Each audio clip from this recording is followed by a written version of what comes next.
Welcome back to a very special edition of the Mountain Views program here on Park City Television. Of course, it is the dog days of summer, but because we live in Park City, of course, we're always mindful that our elite athletes that come here from other parts of the country and the world, and also, of course, our local elite athletes are continuing to train for their wintertime competitions. It never stops, 24/7, 365. We're excited to talk about Nordic skiing and Nordic events this show. First up, a fellow who has not only a gold medal in the Olympics and an exciting palmarès all the way through World Cups, etc., but a guy who has taken up the mantle of leadership at a time when his experience and his solidarity within the community is so very important to have him in the leadership role of executive director for USA Nordic. I'm pleased to once again have a chance to sit down with Billy Demong. How are you, brother? Nice to see you. Great to be here again. Yeah, absolutely. We were just chuckling saying you've been doing a lot of media time over here at PCTV, and we sure do appreciate it, man. Yeah, well, you know, it's such a great local organization. You know, we did some podcasts with Christian Schaff, who I don't know if you've met him yet. I had interviewed him during Sundance. Great people in here, guy. you know, so it's just, again, a very Park City-centric thing. And I was out with Nick here at Park City TV yesterday, giving him a tour of the jumps, a little behind the scenes. Some content for you guys to help us promote next weekend's national championships. And you know, before we kind of get into the nuts and bolts, you know, it's like everybody's like, wait, nationals in the summertime? Right. And I'll just give you the quick background, and that's, you know, national championships, even for, you know, the bigger sports like alpine in this country, it's at the end of the season, everybody's tired. Right. It's hard to get the best athletes to show up. And so almost a decade ago now, we decided, let's just move it to the summer. And what it became is the first important competition of the year, instead of the afterthought. And especially when you're chasing snow in April, it's hard. Right. So yeah, we've got large and small hill national ski jumping championships, as well as the Nordic combined men's and women's. And I only mention women because this is the second time that we've had a women's Nordic combined national championship. It'll all be at Utah Olympic Park on Saturday and Sunday, and you can check that schedule on our website, usanordic.org. Fantastic.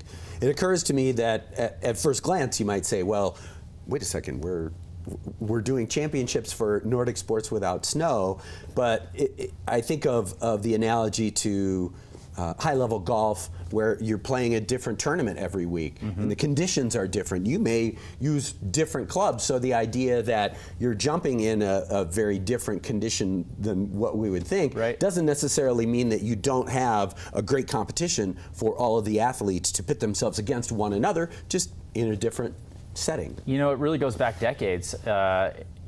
We joke that ski jumping is the original, or it's the first global warming proof winter sport, and that's because literally 30, 40 years ago, the athletes and coaches realized we have to be able to train in the summer in order to get ready for these really long, arduous seasons, and without facilities in South America, et cetera, we can just put artificial surfaces on the jump. So same equipment, same athletes, and in fact, as soon as our nationals are over, some of the athletes we'll be talking to later in the show are going to be on their way to Europe for their Summer Grand Prix, which is essentially a World Cup. Same field, prize money, the whole deal. So you know, it's very, very much like the winter, although a little bit hotter for the athletes in those thick suits. They're for aerodynamic purposes, obviously. For the spectators, it's a nice opportunity to get out there, especially in the morning when it's not so hot out, and have a coffee or, you know, even a beverage if they decide, and enjoy some ski jumping with their shorts and sandals on. That's really cool.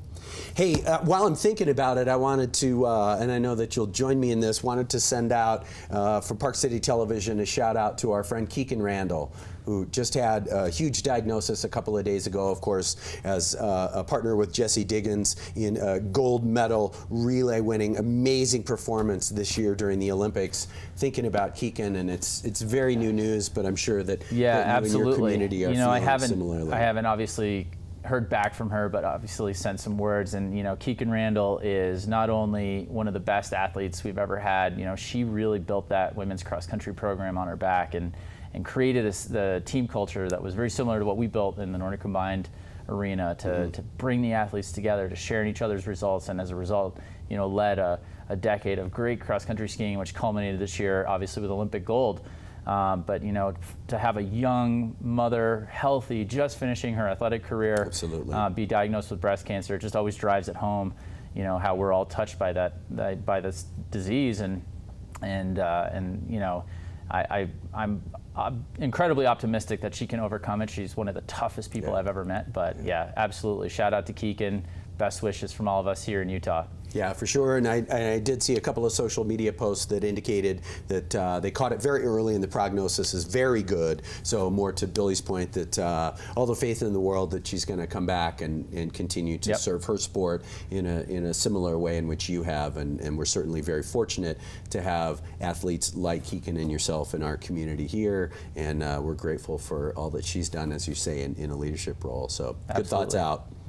How are you doing, man? Tell me a little bit about this transition that you've made in going to the executive directorship of USA Nordic. That's a big deal. I think as soon as I heard it, I said, yes, that makes sense. Let's have somebody who's really, truly in the sport. Talk about how this has happened and your experience with it. It's been a wild ride. Obviously, I had a lot of support from the U.S. Ski and Snowboard Association during my career. And as resources get tighter across the board in the Olympic movement in this country, resources got diverted. And after my career, when the funding started to disappear for Nordic Combined, I found myself, out there working to find those resources to continue to help the team and continue the legacy of success that we built. We worked so hard for. And there was a great organization started by some of our locals like Alan Johnson and Jim Holland, and some of the other alumni from across the United States, who banded together and created at first just a small foundation to help fund the men's ski jumping team. This was going back a decade. But over the last decade, we've been able to combine it together with Nordic Combined and women, ski jumping and Nordic Combined. And 2 years ago, I was asked to take over as executive director, and I really felt like we're creating a new model. In fact, Tiger and I talked about this spring. Tiger Shaw of the U.S. Ski and Snowboard. They're in the pursuit of building models that work for all their disciplines, and we have arrived at a situation where USA Nordic has really built a model that's working really well. We actually. Last year, we had 19 athletes on our national teams, and we started a new junior national team program that we've actually doubled down on this year. Wow. We really focus on culture and funding our athletes. So last year, we were able to fully fund all the World Cup athletes for the competition season, and also offer coaching for the Continental Cup and Fist Cup series, which are the second and third tier series. And so this year, it looks like we're going to have about 20 full-time staff during the winter. We have 44 athletes between our national team and junior national team programs, and we also invest heavily in sport development. So we work closely with a lot of clubs. We basically have 30, so it's kind of a nice, interesting amount. What a great number, though. It's a manageable number. Sport. And the number of kids competing in ski jumping and Nordic Combined over the last 6 years has doubled in this country. So from Alaska to New Hampshire, we track every kid.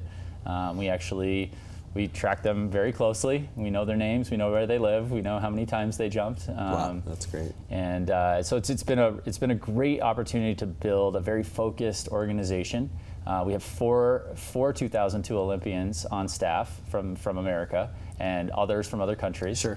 Part of our pursuit of excellence on the elite side is between Summer Grand Prix starting in June and July, or actually July and August really, and going through the fall, and then a very full World Cup calendar, starting around Thanksgiving, going all the way through March. The athletes have to be in Europe, and they have to have contact with their peers. And so we set up a second home base, Park City being one, and another one in Kranj, Slovenia. And actually, Planica is where we do a lot of our training. They've invested a lot into their infrastructure. They've got an underground ski tunnel. They've got brand new jumps from the ski flying hill all the way down to the baby jumps. And some great places for our athletes to stay, and they also have some great coaches. In fact, there's so many coaches in Slovenia that we have 6 actually that work for us, and so we have a home base over there, and that offers us like a tremendous advantage, to be able to spend time over there and kind of make it a home for our athletes to travel from. So it's been a wild ride for sure.